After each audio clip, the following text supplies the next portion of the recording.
சீரப்பாளையத்தில் lay out விவசாய நிலம் பாதிப்பு, அங்கீகாரத்தை ரத்து செய்ய கோரி தமிழ்நாடு விவசாயிகள் சங்கம் மனு. கருடா வாய்ஸ்.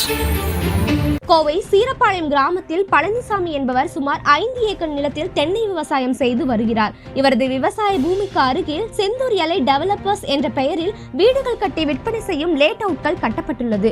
இந்நிலையில் லே அவுட் காரணத்தினால் மழைக்காலங்களில் வரும் மழைநீர், போதிய வடிகால் வசதி கட்டமைப்பு இல்லாமலும் பொதுமக்களால் வெளியேற்றப்படும் கழிவுநீர், குப்பை கழிவுகள், பிளாஸ்டிக் கழிவுப் பொருட்கள் போன்றவை நேரடியாக பழனிசாமியின் விவசாய பூமிக்குள் வந்து சேர்வதாகவும் இதனால் விளைநிலங்கள் மாசடைவதாகவும் இது குறித்து ஊராட்சி நிர்வாகத்திடம் தெரிவித்த பொழுதும் முறையான நடவடிக்கை இல்லை என கூறி தமிழ்நாடு விவசாயிகள் சங்கத்தினர் மாவட்ட ஆட்சியரிடம் மனு அளித்தனர். கோவை மாவட்டத்தில் பல்வேறு இடங்களில், கிராமங்களில், நகரங்களில், மாநகராட்சி பகுதிகளில் ரியல் எஸ்டேட் நிர்வாகங்கள் தன்னுடைய விதிமுறைகளுக்கு மாறாக செயல்படுவதை மாவட்ட நிர்வாகம் கவனித்து வருகிறது.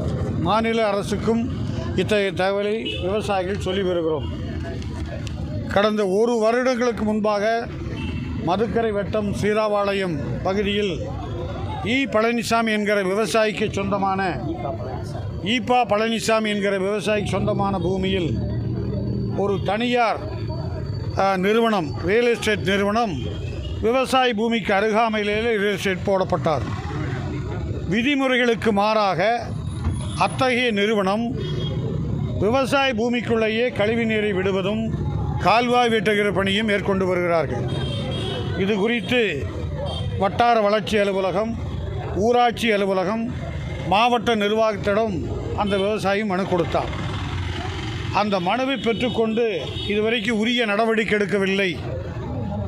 அநேகமாக கிராமப்புறங்களில் விவசாய நிலங்களை தேடி பிடித்து உற்பத்தி நிலங்களை பால்படுத்துவது என்கிற முயற்சியை மேற்கொண்டு வருகிறார்கள்.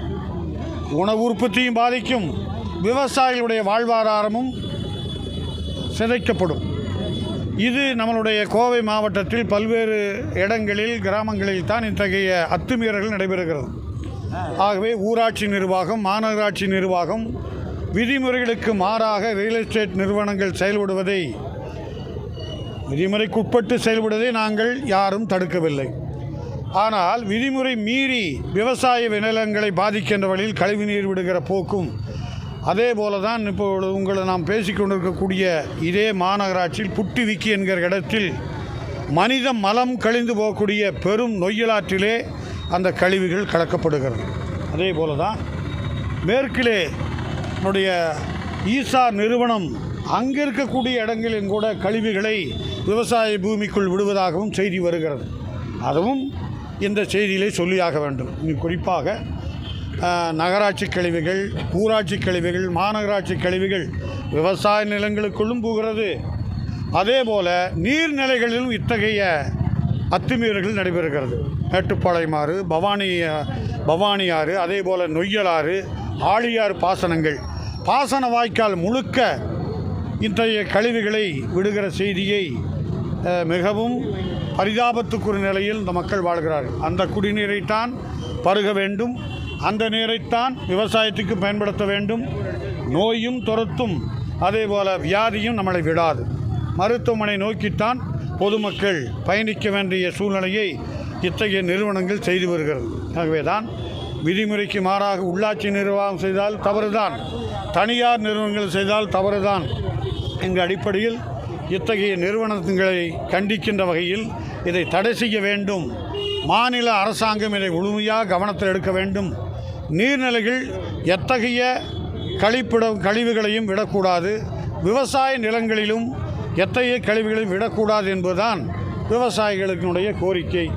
இது யாருக்கு எதிரானதில்லை. விவசாயிகளும் பாதுகாக்க வேண்டும், பொதுமக்களும் பாதுகாக்க வேண்டும். அரசனுடைய திட்டங்களும் நல்ல முறையில் நிறைவேற்றப்பட வேண்டும்.